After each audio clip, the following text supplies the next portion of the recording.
Assalamualaikum warahmatullahi wabarakatuh. Alhamdulillahirabbil alamin.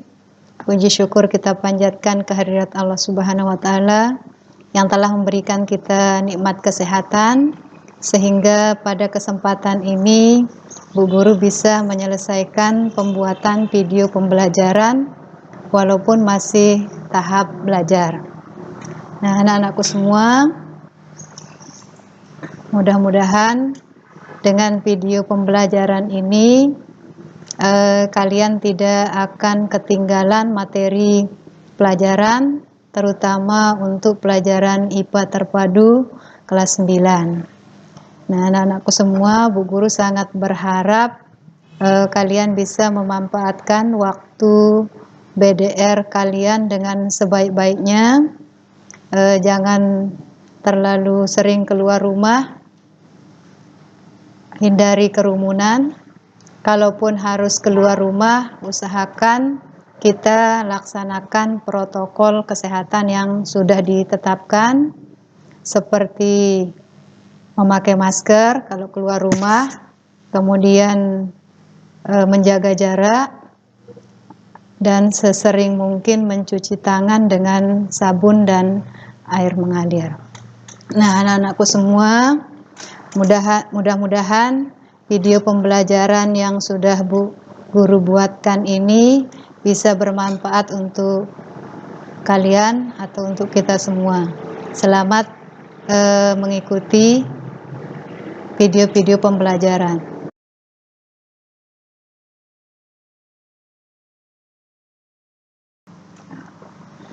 Assalamualaikum warahmatullahi wabarakatuh. Selamat berjumpa kembali anak-anakku semua. Pada video pembelajaran kali ini kita masih belajar mengenai pewarisan sifat pada makhluk hidup. Pada video pembelajaran sebelumnya kita sudah belajar mengenai materi genetik sebagai dasar pewarisan sifat. Nah, pada video kali ini kita akan belajar mengenai hukum pewarisan sifat. Jadi hukum pewarisan sifat ini ditemukan oleh seorang ilmuwan yang bernama John Gregor Mendel, yang kita kenal sebagai Bapak Genetika. Nah, Mendel menemukan hukum pewarisan sifat setelah melakukan serangkaian percobaan atau penelitian yang dilakukan pada tanaman kacang ercis atau kacang polong.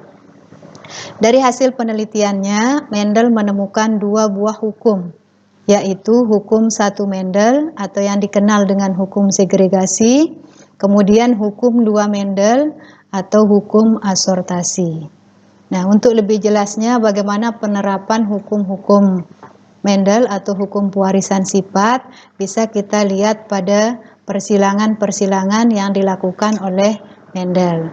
Nah, untuk kita yang tingkat satuan pendidikan SMP, kita akan belajar persilangan ini, ada persilangan monohibrid dan persilangan dihibrid. Untuk persilangan monohibrid ini dibagi menjadi dua, ada persilangan monohibrid dominan, kemudian persilangan monohibrid intermediate, kemudian ada persilangan dihibrid. Nah, untuk lebih jelasnya bagaimana persilangan, kita pelajari satu persatu. Kita mulai dari persilangan monohibrid dominan. Nah, persilangan monohibrid dominan merupakan persilangan dengan satu sifat beda yang menghasilkan keturunan dengan sifat dominan dan resesif. Jadi di sini ada sifat dominan dan ada sifat resesif. Sifat dominan ini adalah sifat yang menutupi sifat yang lain atau dalam penampakannya ini yang kelihatan. Sedangkan sifat resesif ini adalah sifat yang tidak kelihatan atau sifat yang tertutupi oleh sifat dominan. Nah, sekarang kita lihat bagaimana persilangan monohibrid dominan. Ini dari contoh persilangan di bawah. Jadi di sini kita akan menyilangkan dua tanaman, yang satu berbunga ungu, satu berbunga putih. Jadi walaupun macam bunganya ada dua, tetapi sifat bedanya adalah satu, yaitu warna bunga. Kayak namanya satu sifat beda, hanya warna bunga. Nah, di sini ada bunga warna ungu dan bunga warna putih. Ini adalah keturunan pertama atau parentalnya. Nah, setelah kita silangkan tanaman berbunga ungu dengan tanaman berbunga putih, ini menghasilkan keturunan F1, yaitu semuanya tanaman berbunga ungu. Jadi keturunan F1 atau keturunan pertama ini adalah 100% berbunga ungu. Nah, dari sini bisa kita lihat jikalau sifat bunga ungu ini adalah dominan terhadap sifat putih. Jadi pada keturunan F1 ini sudah ada gen untuk warna ungu dan gen warna putih. Cuma karena warna ungu dominan terhadap putih, maka yang kelihatan di keturunan pertama ini adalah warna ungu. Warna putihnya tidak kelihatan karena dia bersifat resesif. Nah, bagaimana jika keturunan F1 ini kita silangkan sesamanya? Nah, jadi di sini akan menghasilkan keturunan F2 seperti terlihat pada tabel berikut ini, atau tabel Panet ya namanya, atau tabel papan catur. Nah, di sini pada baris yang pertama ini adalah induk yang pertama. Ini kalau panahnya ke atas berarti ini adalah induk jantan. Kemudian ini di kolom sebelah kiri, ini yang paling kiri, ini adalah induk yang kedua. Ini dari lambangnya ini adalah induk yang betina. Nah, di sini ini warna bunganya sama, itu sama-sama berwarna ungu. Nah, karena ini hasil persilangan, di sini gametnya ada dua. Jadi ada gamet B besar, ini untuk warna ungu, gen untuk warna ungu, kemudian ada B kecil, ini untuk warna putih. Sama dengan parental yang kedua juga ada gamet B besar, ada B kecil. Nah, sekarang ini kita pasangkan gametnya membentuk genotip untuk keturunan F2. Nah, di sini kita lihat ini yang vertikal dulu kita isi, baru nanti yang horizontal. Ini yang vertikal B besar, ini B besar, ini B kecil, kemudian kita pasangkan dengan yang horizontal sehingga menemukan ini yang pertama, ada B besar, kemudian ada B kecil, B besar, ada B besar, B kecil, ada B kecil, B kecil. Nah, untuk warna bunganya di sini bisa kita lihat ternyata ada dua macam fenotip atau sifat yang kelihatan. Ada warna ungu, kemudian ungu, dan satu berwarna putih. Nah, jadi di sini bisa kita temukan perbandingan atau rasio dari keturunan F2 antara tanaman berbunga ungu dibandingkan dengan tanaman berbunga putih. Ini menghasilkan perbandingan 3:1. Nah, jadi untuk persilangan monohibrid dominan di sini kita peroleh rasio fenotip F2-nya antara ungu berbanding putih ini adalah 3:1. Ya, berikutnya kita akan pelajari persilangan monohibrid intermediate. Persilangan dengan satu sifat beda yang memunculkan sifat intermediate atau sifat dominan tidak penuh. Nah, bisa kita lihat dari contoh persilangan tanaman di bawah ini. Jadi di sini induknya adalah tanaman berbunga merah disilangkan dengan tanaman berbunga putih. Nah, di sini untuk yang berbunga merah ini ada genotipnya. Kita lambangkan dengan CR, R-nya R besar, CR. Jadi ini genotip untuk tanaman berbunga merah. Kemudian tanaman berbunga putih ada CW dan CW, ini namanya genotip. Ini fenotipnya adalah bunga berwarna merah, genotipnya CR. Kemudian yang ini fenotipnya bunga berwarna putih, genotipnya adalah CW. Ini disilangkan menghasilkan keturunan F1. Nah, keturunan F1-nya di sini semuanya tanaman dengan bunga merah muda. Nah, jadi 100% tanaman merah muda.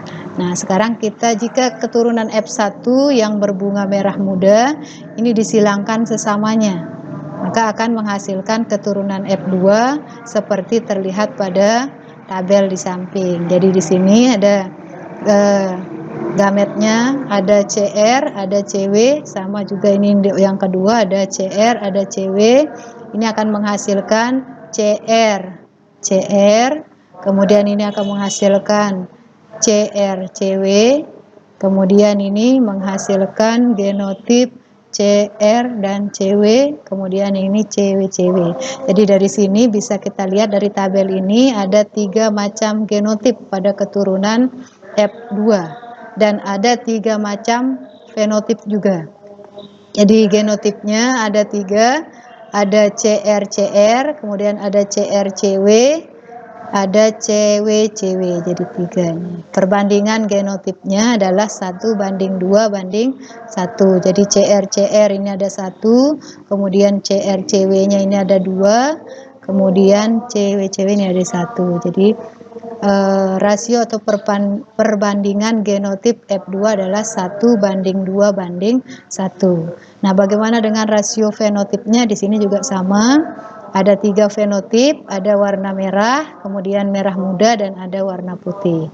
Nah, perbandingan fenotip F2-nya ini antara merah dibandingkan dengan merah muda, kemudian dibandingkan dengan putih. Ini adalah perbandingannya 1:2:1. Ini letak bedanya nanti pada persilangan monohibrid dominan dengan monohibrid intermediat. Nah, berikutnya adalah persilangan dihibrid. Nah, persilangan dihibrid ini merupakan persilangan dengan 2 sifat beda. Nah, kita lihat contoh atau hasil yang sudah diperoleh oleh Mendel. Jadi di sini Mendel menyilangkan tanaman ercis ini yang berbatang tinggi, kemudian bunga ungu. Jadi di sini sifatnya ada 2, yaitu sifat batang tinggi, kemudian dan bunga. Jadi ada 2 sifat beda, yaitu ukuran batang, kemudian warna bunga. Jadi 2 sifat beda. Nah, jadi pada persilangan dihibrid ini sifat beda yang disilangkan ini ada 2. Yang pertama ini ukuran batang, kemudian yang kedua adalah warna bunga. Nah, sekarang kita lihat contoh persilangan yang sudah dilakukan oleh Mendel. Di Mendel menyilangkan tanaman ercis batang tinggi, kemudian bunga ungu. Ini adalah genotipnya. Kemudian genotipnya ada A besar, P besar, P kecil dengan tanaman ercis berbatang pendek, bunga putih dengan genotip A kecil, P kecil, P kecil. Setelah itu dihasilkan keturunan F1. Keturunan F1. Nah, keturunan F1 ini disilangkan lagi sesamanya. Kemudian menghasilkan keturunan F2 seperti yang terlihat pada diagram persilangan di samping.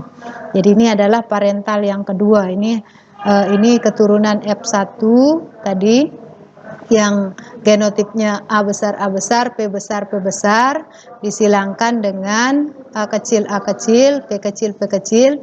Ini menghasilkan keturunan F1 dengan genotip A besar, A kecil, P besar, P kecil. Nah, ini karena ada A besar, maka nanti fenotipnya adalah batang tinggi.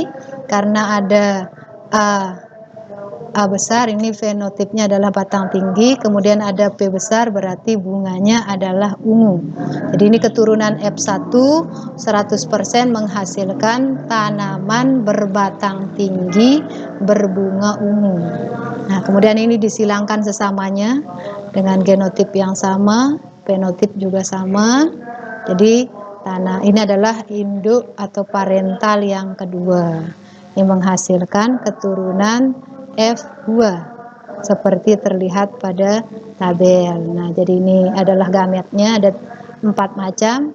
Di induk yang pertama ada A besar, P besar, A besar, P kecil, kemudian ada A kecil, P besar, ada A kecil, P kecil. Induk yang kedua juga sama, ini gametnya ada 4, A besar, P besar, A besar, P kecil, A kecil, P besar, kemudian ada A kecil, P kecil. Ini menghasilkan genotip seperti tabel. Jadi ini kita pasangkan gamet-gametnya membentuk genotip di sini. Nah, dari tabel ini bisa kita lihat rasio fenotipnya. Jadi nanti karena ini ada sifat dominan resesif, yang huruf besar itu yang kelihatan. Kalau ada A besar berarti batangnya tinggi, kalau ada P besar berarti warna bunganya ungu.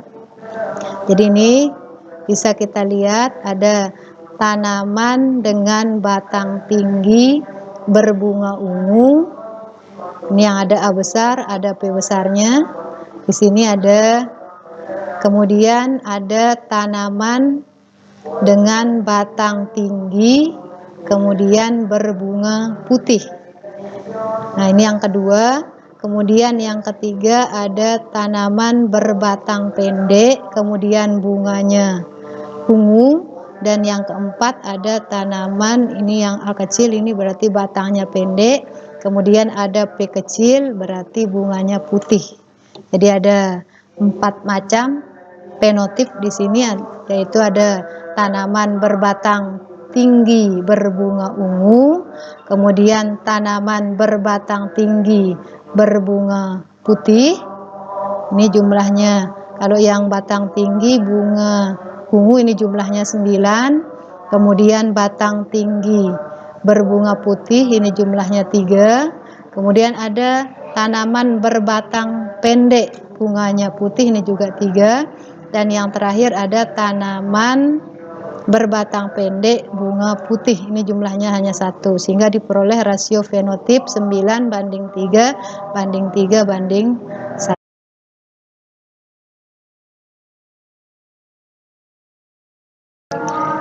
Sampai di sini pembelajaran kita hari ini. Jangan lupa anak-anakku semua kerjakan tugasnya yang sudah Bu Guru taruh linknya di deskripsi YouTube ini. Sekian, terima kasih. Assalamualaikum warahmatullahi wabarakatuh.